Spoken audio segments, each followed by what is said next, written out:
ವೀಡಿಯೋಗಳು ನೋಡಿರ್ತೀರ, ಮೂರನೇ ಸಲ ಟ್ರೆಂಡ್ ಲೈನ್ ಟಚ್ ಆಗಿದ ತಕ್ಷಣ ನಾನು ಎಂಟ್ರಿಗಳು ಹಾಕ್ತೀನಿ. ಸೊ ಇವಾಗ ನೋಡ್ಕೊಳ್ರಿ, ನಾನು ಇವಾಗ 1 2 3 ಸಲ ಟಚ್ ಆಗೈತೆ ಟ್ರೆಂಡ್ ಲೈನು. ಸೊ ನಾನೀಗ ಬುಲ್ಲಿಶ್ ಮೂಮೆಂಟ್ ತೊಗೊಂಡಿದ್ದೀನಿ. ಆ್ಯಂಡ್ ಇವಾಗ ನಾನು ನೋಡ್ಬೋದು ನೀವು ನೋಡಿ 1 2 ಆ್ಯಂಡ್ ಇವಾಗ ನೋಡಿರಿ ಇಲ್ಲಿ ಇನ್ನೂ ಸಲ ಟಚ್ ಆಗಿಲ್ಲ. ಇದು ಬ್ರೇಕ್ ಆಗಿ ಹೋಗುತ್ತೆ ಅಂತ ನನಗೆ ಗೊತ್ತು. ಬರೀ ಟ್ರೆಂಡ್ ಲೈನ್ ಮೇಲೆ ನೀವು ಏನಾರು ತೊಗೊತೀನಿ ಅಂದರೆ ನೋಡಿ, ಇಲ್ಲೇ ನಿಮ್ಗೆ ಗೊತ್ತಾಗ್ಬಿಡುತ್ತೆ ಬರೀ ಟ್ರೆಂಡ್ ಲೈನ್ ವರ್ಕ್ ಆಗೋಲ್ಲ ಅನ್ನೋದು.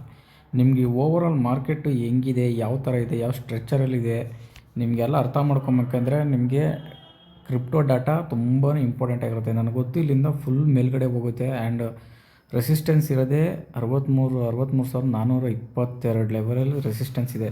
ಆ್ಯಂಡ್ ನಾನು ಎಂತಕ್ಕೆ ಇವಾಗ ಸ್ಟ್ರಾಂಗಾಗಿ ಬೇರಿಶ್ ಆಗ್ತಾಯಿದೆ ಆ್ಯಂಡ್ ಇಲ್ಲಿ ಅಂತ ಬುಲ್ಲಿಶ್ ಎಂಟ್ರಿ ತೊಗೊಂಡಿದ್ದೀನಿ ಅಂದರೆ ಓವರಾಲ್ ಮಾರ್ಕೆಟು ಬಯರ್ಸೇ ಸ್ಟ್ರಾಂಗ್ ಇರೋದು. ಸೊ ಅದಕ್ಕೇ ಇಲ್ಲಿ ಮೂರನೇ ಸಲ ಏನು ಟ್ರೆಂಡ್ ಲೈನ್ ಟಚ್ ಆದರೂ ಕೂಡ ಅಂದರೆ ಬೇರಿಶ್ದು ಅದು ಬ್ರೇಕ್ ಆಗುತ್ತೆ. ಈಗ ಬುಲ್ಲಿಶ್ ಟ್ರೆಂಡ್ ಲೈನ್ ಟಚ್ ಆಗಿದೆ ಆ್ಯಂಡ್ ಈಗ ಬೇರಿಶ್ ಟ್ರೆಂಡ್ ಲೈನ್ನ ಬ್ರೇಕ್ ಮಾಡಿ ಮೇಲೋಗುತ್ತೆ. ನೋಡ್ತಾ ಇರಿ, ನಾನು ಅಪ್ಡೇಟ್ ಮಾಡ್ತೀನಿ ಟಾರ್ಗೆಟ್ ಹಿಟ್ ಆಗಿದ ತಕ್ಷಣ.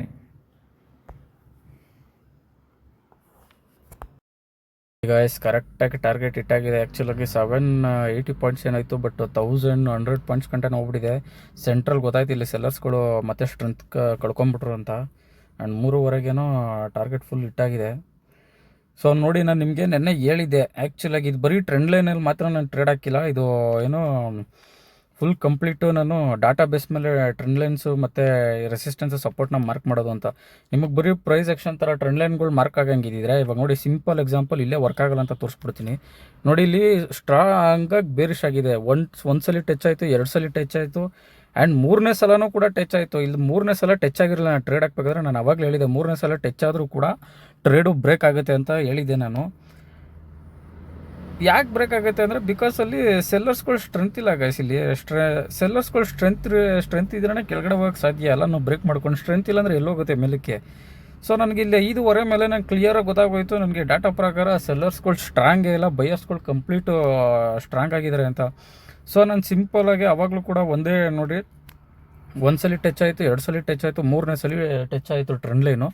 ಸೊ ಅಲ್ಲಿಂದ ನಾನು ತಗೊಂಡಾಗ ಹೇಳಿದೆ ಈ ಬೇರೆಷ್ಟು ಏನು ಟ್ರೆಂಡ್ ಲೈನ್ ಇದೆಯಲ್ಲ ಅದು ಬ್ರೇಕ್ ಆಗುತ್ತೆ ಅಂತಲೂ ನಾನು ಇನ್ನೊಂದು ವಿಡಿಯೋ ಆವಾಗ ಟ್ರೇಡ್ ತೊಗೋಬೇಕಾದ್ರೇ ಹೇಳಿದ್ದೆ. ಸೊ ಅಲ್ಲಿಗೆ ಬಂದು ಟಚ್ ಆಯಿತು, ಮತ್ತೆ ಕೆಳಗಡೆ ಬಂತು, ಸ್ವಲ್ಪ ಫಾಲ್ ಆಯಿತು, ಒಂಚೂರು ಬಂದ್ಬಿಟ್ಟು ಮತ್ತೆ ನೋಡಿರಿ ಟ್ರೆಂಡ್ ಲೈನ್ ಬ್ರೇಕ್ ಆಗಿ ಸೀದಾ ನಜ್ಜಿ ಹೊಂಟೋಯ್ತು ಮೇಲಕ್ಕೆ.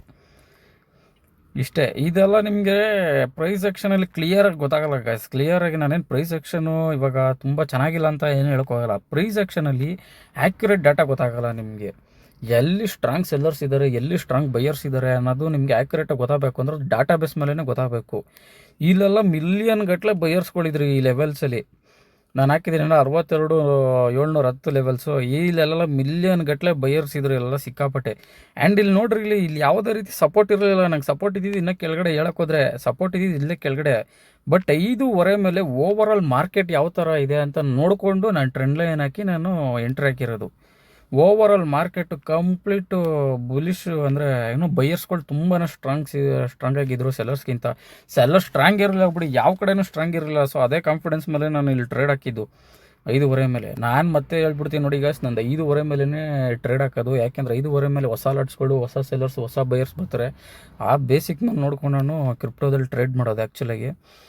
ಗಾಯ್ಸ್, ಡಾಟಾ ಬೇಸ್ ಮೇಲೆ ಮಾಡಿದ್ರೆ ನಿಮಗೆ ಕನ್ಸಿಸ್ಟೆನ್ಸ್ ಆಗಿ ಟ್ರೇಡ್ಸ್ಗಳು ಸಿಗುತ್ತೆ. ಅದು ಬಿಗ್ ಟ್ರೇಡ್ಸ್ ಸಿಗುತ್ತೆ. ಮಿನಿಮಮ್ ಅಂತೂ 500 ಪಾಯಿಂಟ್ಸ್ ಸಿಗುತ್ತೆ ಗುರು ಡೈಲಿ. ಮಿನಿಮಮ್ ಆ ಥರ 500 ಪಾಯಿಂಟ್ಸ್ ಅಂದರೆ 1000 ಪಾಯಿಂಟ್ಸ್ಗಳು ಎರಡೇ ಟ್ರೇಡ್ ಮಾಡ್ತೀವಿ ನಾವು. 1000 ಪಾಯಿಂಟ್ಸ್ ಈಸಿಯಾಗಿ ಕ್ಯಾಪ್ಚರ್ ಮಾಡ್ಬೋದು. ಹೇಳೋಕ್ಕೋದ್ರೆ ನೀವು ನಮ್ಮದು ಬೇಕಾದ್ರೆ ಡೈಲಿ ನೋಡ್ಬೋದು. ನೋಡಿರಿ, ಇದು ನೆನ್ನೆ ಟ್ರೇಡು, ಇದು ಮೊನ್ನೆ ಟ್ರೇಡು. ಆ್ಯಕ್ಚುಲಾಗಿ 900 ಪಾಯಿಂಟ್ಸು ನೋಡಿರಿ, 873 ಪಾಯಿಂಟ್ಸು. ಆಮೇಲೆ ನೋಡಿರಿ, ಮೊನ್ನೆ ಅವತ್ತು 2 ಟ್ರೇಡ್ ಆಗಿ ತೊಗೊಂಡಿದ್ದೆ ಒಂದೇ ಕಡೆಗೆ. ನೋಡಿ, 1500 ಒಂದು ಕಡೆ, ಇನ್ನೊಂದು ಟ್ರೇಡ್ ಬಂದ್ಬಿಟ್ಟು 900 ಪಾಯಿಂಟ್ಸ್ ಏನೋ ಬಂದೈತಿ, ಇನ್ನೊಂದು ಟ್ರೇಡ್ ಹಾಕಿದೆ. ಸೊ ಈ ಥರ ಬೇಜಾನ್ ಕನ್ಸಿಸ್ಟೆನ್ಸಾಗಿ ನಿಮಗೆ ಟ್ರೇಡ್ಸ್ಗಳು ಸಿಗ್ತಾನೆ ಇರುತ್ತೆ ಡೈಲಿ.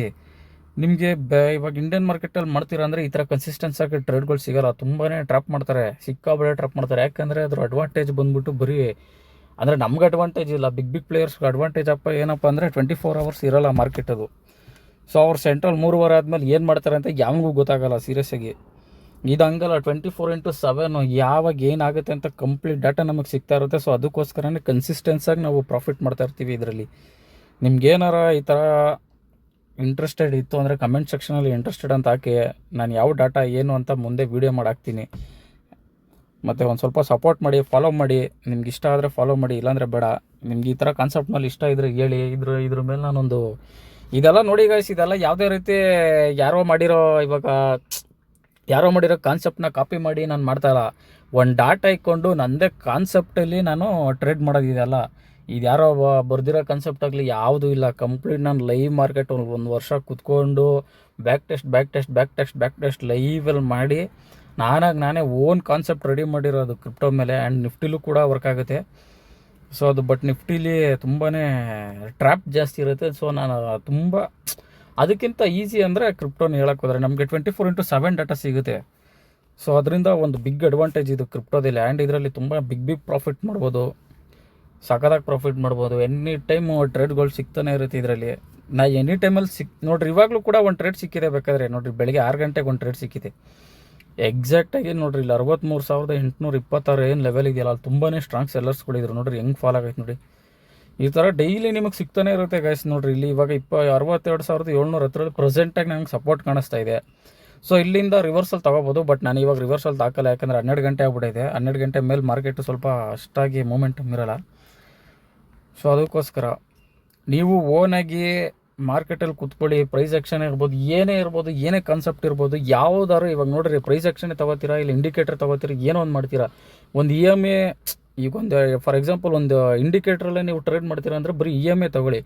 EMAಲಿ ಒಂದು 6 ತಿಂಗಳು ಬರೀ EMAಲೇ ಟ್ರೇಡ್ ಮಾಡಿ ಗೈಸ್. ನಿಮಗೆ ಲೈವಲ್ಲಿ ಮತ್ತು ಬ್ಯಾಕ್ ಟೆಸ್ಟು ಯಾವುದೇ ಒಂದು ಬರೀ ನೀವು ಒಂದು ಕಾನ್ಸೆಪ್ಟಲ್ಲಿ ನೀವು ಯಾವಾಗ ಮಾಡ್ತೀರಾ ಆವಾಗಲೇ ನೀವು ಈ ಥರ ಬಿಗ್ ಟ್ರೇಡ್ಸ್ ಹಿಡಿಯೋದು ಮತ್ತು ಕನ್ಸಿಸ್ಟೆನ್ಸ್ ಆಗಿ ಪಾಸ್ ಆಗೋ ಟ್ರೇಡ್ಸ್ಗಳು. ನೀವು ಈ ಒಂದು 46 ವಿದ್ಯೆಗಳು ಕಲ್ತ್ಬಿಡ್ತೀನಿ, ನಾನು ಮಾಡ್ಬಿಡ್ತೀನಿ ಅಂದರೆ ದೇವರಣೆಗೂ ನೀವು ಏನೋ ಪ್ರಾಫಿಟ್ ಆಗ್ತಿರೋ ಇಲ್ವೋ ದೇವರಣೆ ಗೊತ್ತಿಲ್ಲಪ್ಪ ನನಗದು.